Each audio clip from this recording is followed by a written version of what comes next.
Bom dia! Hoje são 14 de junho de 2018, quinta-feira, Brasília, Distrito Federal. Mais um vídeo da série O Processo Lula Triplex. Este, o quarto vídeo. Estou aqui fazendo uma série sobre esse processo envolvendo o senhor Inácio Lula da Silva, por um dever de consciência. Vejo aí no mundo das redes sociais muitas maluquices. E a maluquice principal é dizer que Lula foi condenado sem provas. Eis aí uma maluquice que circula nas redes sociais. E, por extensão, em revistas, né? Alguns aí simpatizantes. Muito bem. Estou aqui mostrando os autos do processo do Lula. Estou mostrando a verdade, isto é, Lula foi condenado por provas que constam no processo judicial, correto? E aqui estou mostrando, como exemplo, o voto do desembargador João Pedro Gebran Neto. Apenas o voto dele aqui. E você vê que são 272 páginas. Um livro, não é?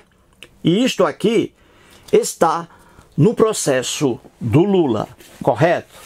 E estou mostrando também o voto do desembargador revisor Leandro Pausen, que aqui está. Então, estou aqui com o processo do Lula e não revistas Veja, Carta Capital, pior ainda, e outras aí. Não, estou aqui dentro do processo que levou o senhor Luiz Inácio Lula da Silva à condenação. E estou aqui mostrando as provas para neutralizar as maluquices aí que circulam no mundo das redes sociais, correto? Então vamos aqui a mais uma prova que está nos autos do processo, mais uma prova clara contra o senhor Luiz Inácio Lula da Silva, correto? Vamos aqui ao quadro. Muito bem. O título aí, as provas contra o Lula, não é isso? Quarto vídeo, correto? Muito bem.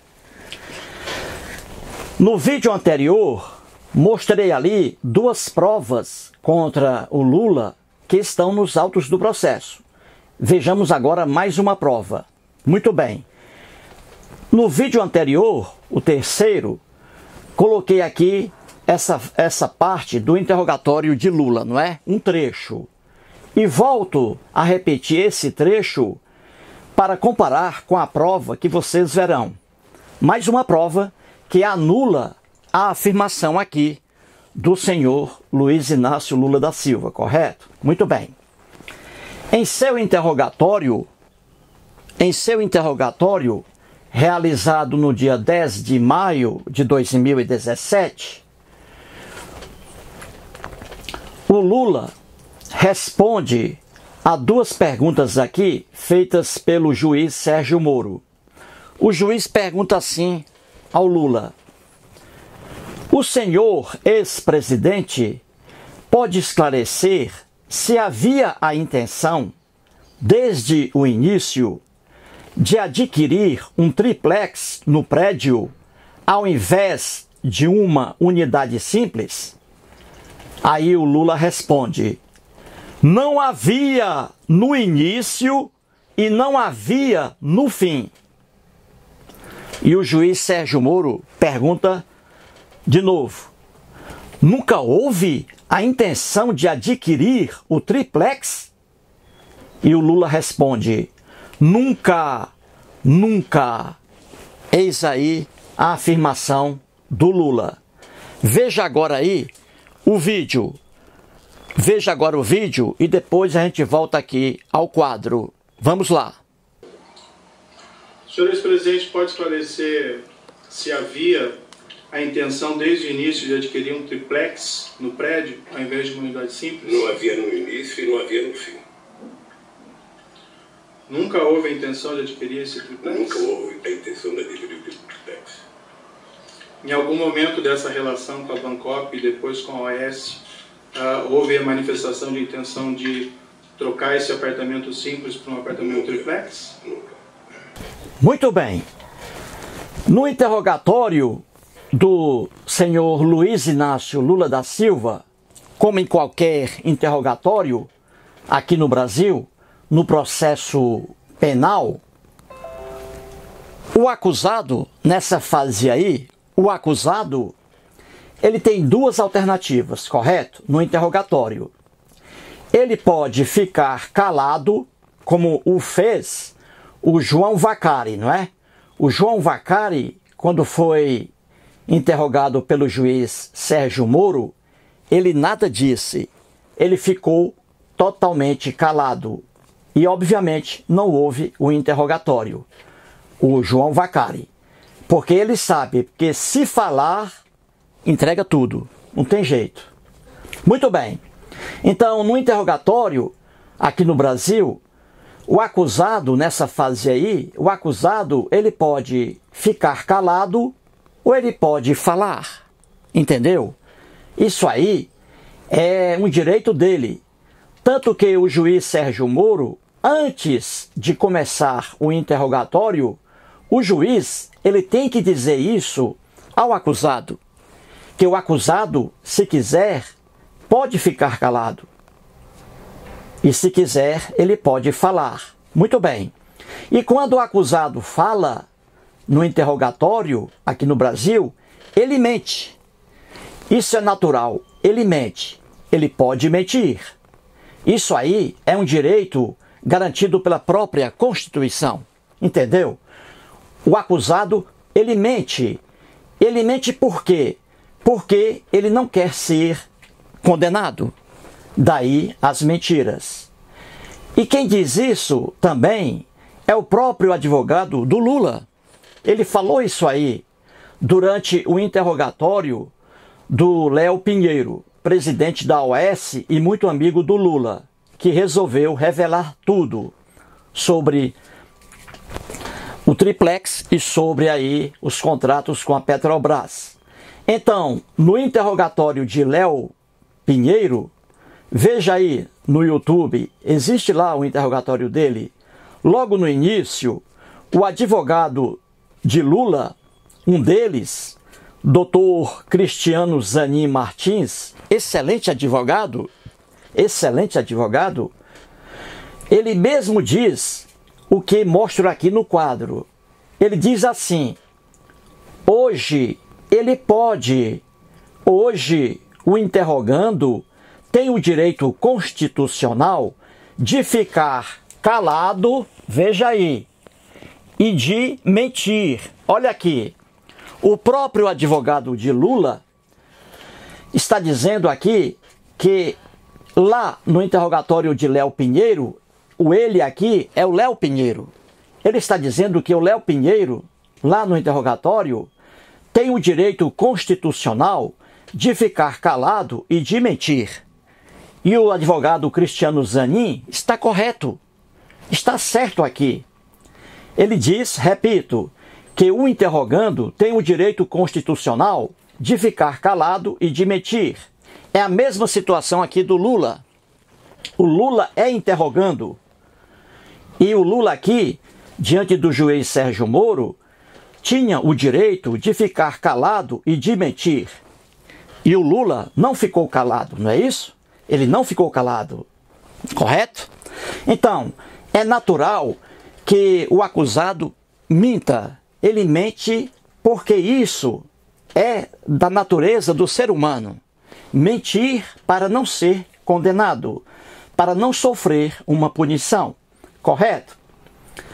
Se o Adolfo Hitler, veja aqui como exemplo, se o Adolfo Hitler, aqui, ele fosse ouvido pelo juiz Sérgio Moro, no interrogatório, o Adolfo Hitler iria mentir. o Sérgio Moro iria perguntar se ele mandou matar 6 milhões de judeus. E o Hitler, ele iria mentir. Ele diria ao juiz Sérgio Moro que não mandou matar coisa alguma, que não mandou matar sequer um judeu. Ele diria ao juiz Sérgio Moro que mandou seus generais, Göring, não é? E outros, que mandou seus generais dar um suquinho de maracujá para os judeus. O Hitler diria ao Sérgio Moro que comprou pizzas, mandou comprar pizzas para dar aos judeus.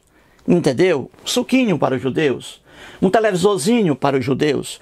Que ele não mandou matar os judeus. E isso faz parte da natureza humana.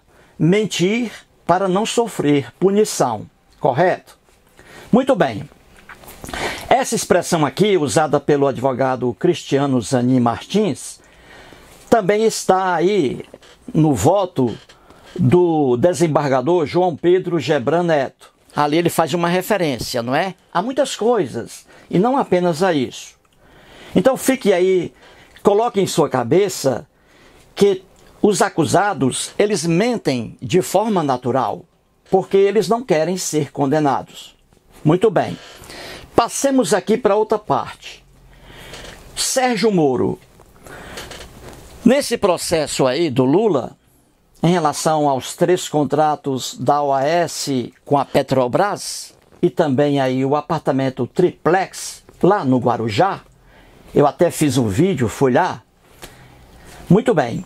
O Sérgio Moro, nesse processo do Lula, ele condenou Lula e ele também absolveu o Lula.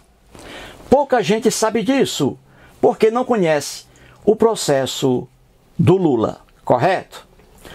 O juiz Sérgio Moro, como já mostrei aqui no segundo vídeo, o juiz Sérgio Moro condenou o Lula em razão de 2 crimes, não é isso? Corrupção passiva, não é? Corrupção passiva relativa aos contratos da OAS com a Petrobras e também condenou Lula por lavagem de dinheiro em relação ao triplex lá no Guarujá, correto? E o juiz Sérgio Moro, repito, nessa mesma sentença dele, ele absolveu Lula. Ele absolveu o Lula da prática de corrupção passiva e da prática de lavagem de dinheiro em relação ao armazenamento do acervo presidencial. Correto, gente? Então, o juiz Sérgio Moro absolveu Lula, repito, por corrupção passiva e lavagem de dinheiro no tocante a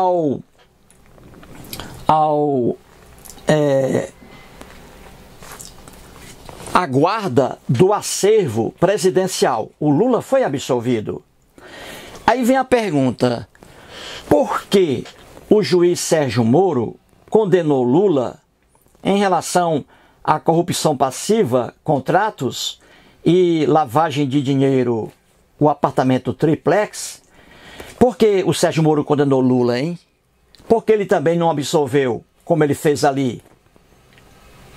Simplesmente porque as provas contra o Lula em relação aos contratos da OAS com a Petrobras e em relação à lavagem de dinheiro no tocante ao triplex, as provas são claras. Estão nos autos do processo. É por isso que o Lula foi condenado.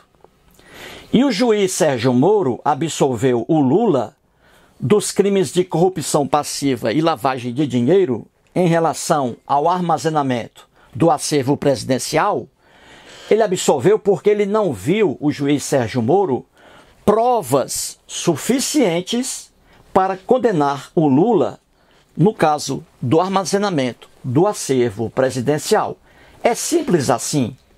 É simples entender que o juiz condena alguém com base em provas e que o juiz absolve alguém também com base em provas. E o juiz Sérgio Moro deu o exemplo aqui, condenou Lula e absolveu Lula. O Ministério Público não gostou da sentença do juiz Sérgio Moro quando ele aqui absolve o Lula. O Ministério Público Federal não gostou. E o que ele fez? Ele recorreu. Recorreu ao Tribunal Regional Federal, da 4ª Região, a 8ª Turma, a Turma Penal.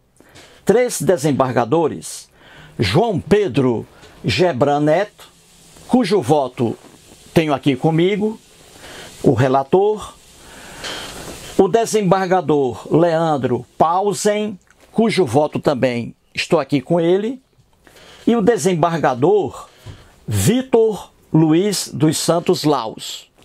Os desembargadores deram razão aqui à sentença do Sérgio Moro. E os 3 desembargadores resolveram também aí confirmar a absolvição do Lula em relação aos crimes de corrupção passiva e de lavagem de dinheiro relativos ao armazenamento do acervo presidencial, correto? Então, muito bem.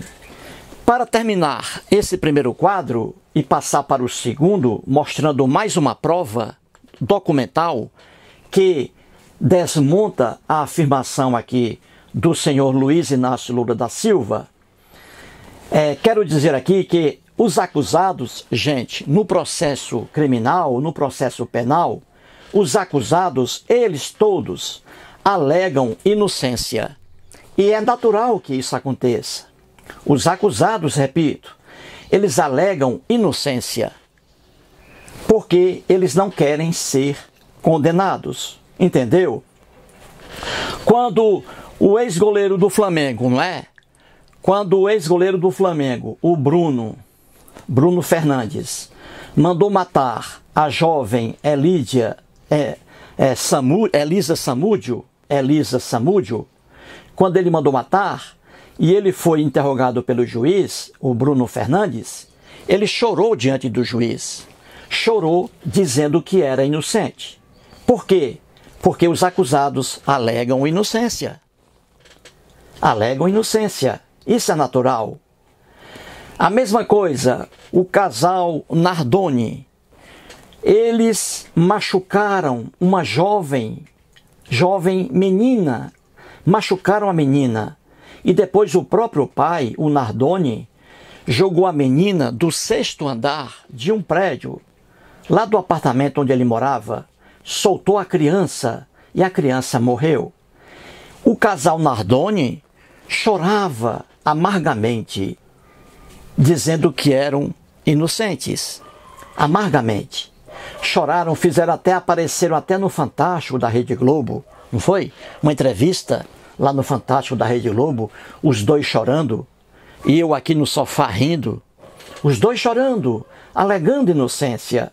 E alegaram inocência também diante do juiz. Por quê? Porque os acusados alegam inocência. Entendeu? A Suzane von Richthofen e os irmãos Cravinhos. A Suzane von Richthofen mandou matar os próprios pais. Os 2 irmãos esbagaçaram a cabeça dos pais de Susana Richthofen. E ela chorando durante o enterro dos pais, alegando inocência.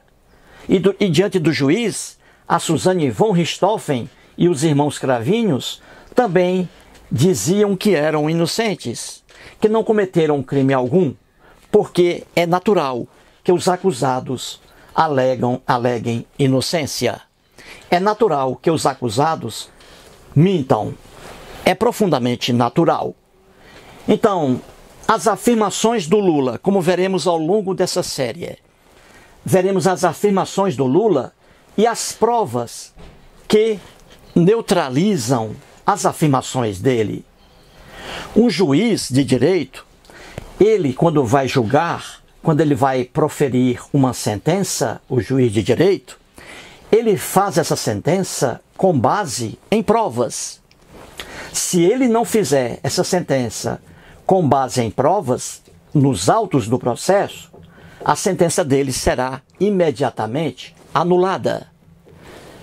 O juiz tem que fundamentar a condenação em provas. E foi o que o juiz Sérgio Moro fez de forma brilhante em relação a esse processo do Lula.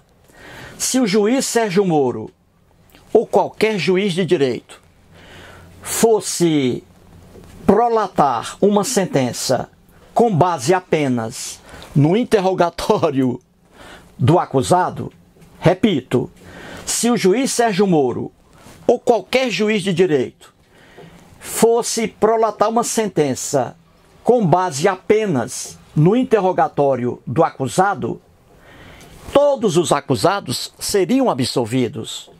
Porque você não pode pegar essa prova aqui, o interrogatório, que é uma prova, você não pode pegar apenas o interrogatório do acusado e fazer sua sentença. Será nula a sentença. Então, se um juiz de direito fosse se basear apenas no interrogatório do acusado, todos os acusados seriam absolvidos, porque todos mentem. Então vamos agora provar, mostrar mais uma prova, e uma prova documental que neutraliza, que extermina a afirmação aqui do senhor Inácio Lula da Silva, correto? Então vamos agora mostrar essa prova. Vamos lá. Muito bem, eis aqui mais uma prova documental, documento anulando a declaração do Lula diante do juiz Sérgio Moro de que nunca, jamais houve a intenção de adquirir o triplex. Correto? Eis aqui mais uma prova. Transcrevi ipsis literis ao pé da letra o que está na página do voto do desembargador Leandro Paulsen, na página 23. E esses documentos aqui estão nos autos do processo, lá na primeira instância, durante ali o julgamento antes da sentença do Sérgio Moro. Os documentos estão lá provando a verdade, correto? Então vamos aqui, vamos ouvir o que diz aí o desembargador Leandro Paulsen. Ele escreve assim: por sua vez, no evento 3, Comp 192, páginas 27 e 39, a 39, melhor dizendo, 27 a 39, consta um terceiro, veja o que ele diz, consta um terceiro termo de adesão e compromisso de participação. Ele coloca aí o sinalzinho porque é a expressão que está no documento. Termo de adesão e compromisso de participação. Igualmente apreendido na residência do ex-presidente da República. Diferentemente dos demais documentos, tal pacto está integralmente em branco, sequer apontando valores da negociação. É apócrifo e sem indicação de quem seria o associado adquirente do imóvel. Não obstante, no campo empreendimento, que está lá no documento, empreendimento, é feita referência ao apartamento duplex 174 do edifício Návia, posteriormente transformado em unidade triplex e, quando repassado à OAS Empreendimentos, rebatizado como 164A do condomínio Solares. Dado relevante a ser observado é que apresenta data de 1º de janeiro de 2004, ou seja, é aproximadamente 1 ano e 3 meses anterior aos contratos efetivamente firmados pela senhora Marisa Letícia. Muito bem. O desembargador Leandro Paulsen está afirmando aqui que houve busca e apreensão, como mostrei no terceiro vídeo, não é? Houve busca e apreensão na residência do senhor Luiz Inácio Lula da Silva. Essa busca e apreensão ocorreu no dia 24 de fevereiro de 2016, correto? E ali foram apreendidos vários documentos. E este aqui é mais um. É mais um documento que neutraliza aquela afirmação do Lula diante do juiz Sérgio Moro de que nunca houve a intenção do casal Lula-Marisa de adquirir um triplex. O triplex era apenas a unidade simples. E não é isso o que diz aqui esse documento apreendido no próprio apartamento do Lula em São Bernardo do Campo. Você vê aqui que o desembargador Leandro Paulsen está dizendo aí que o documento o pacto aqui do contrato está em branco. Veja aí, está em branco. Nem apresenta os valores em dinheiro da negociação. E ele diz também que esse termo aqui de adesão é apócrifo, isto é, sem assinatura. E não traz também, diz aí o desembargador, e não traz ali o nome do associado adquirente do imóvel, correto? Não traz. E continua o desembargador. Não obstante, no campo empreendimento, olha aí, aquela parte do imóvel, né? A descrição do imóvel. No campo empreendimento imóvel, olha aí, é feita referência ao apartamento, olha aqui, ao apartamento duplex 174 do edifício Návia.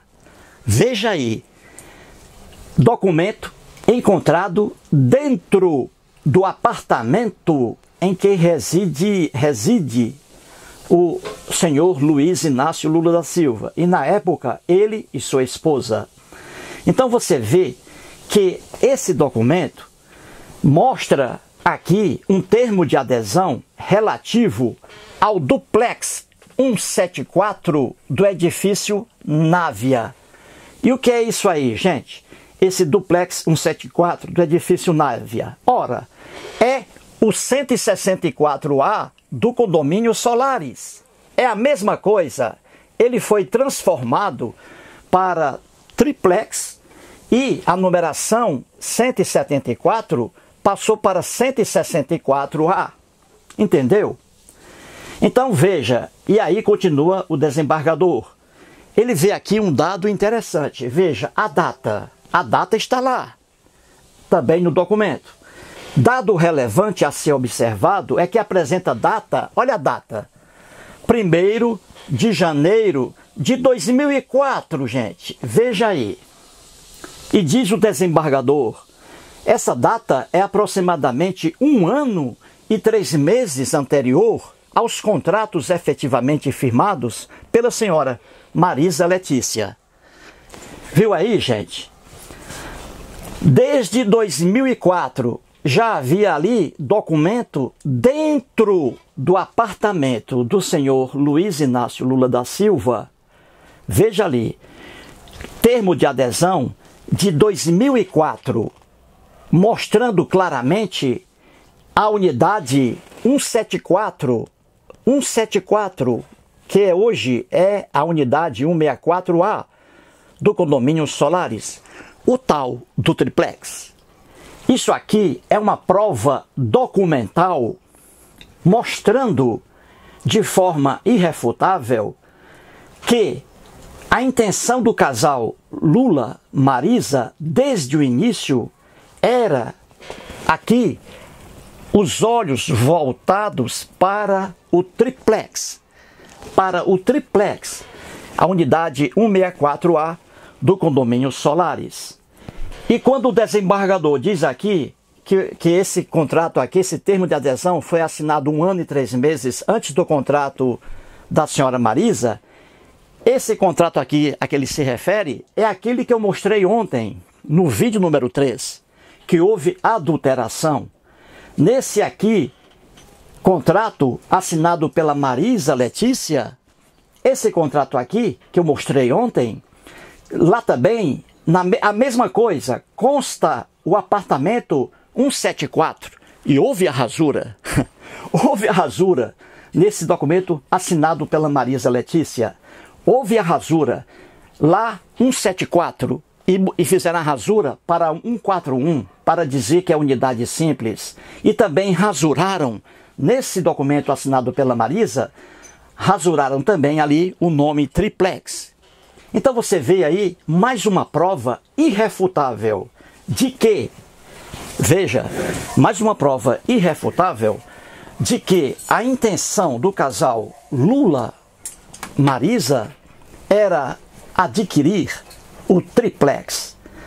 E aí foram feitas as negociações até 2014, quando tudo foi por água abaixo, tudo foi descoberto, correto? Isso aí vamos mostrar em mais vídeos. Portanto, para terminar o vídeo, ouça aí novamente o que diz o Lula para o juiz Sérgio Moro. E muito obrigado. Senhor ex-presidente, pode esclarecer se havia a intenção desde o início de adquirir um triplex no prédio, ao invés de uma unidade simples? Não havia no início e não havia no fim.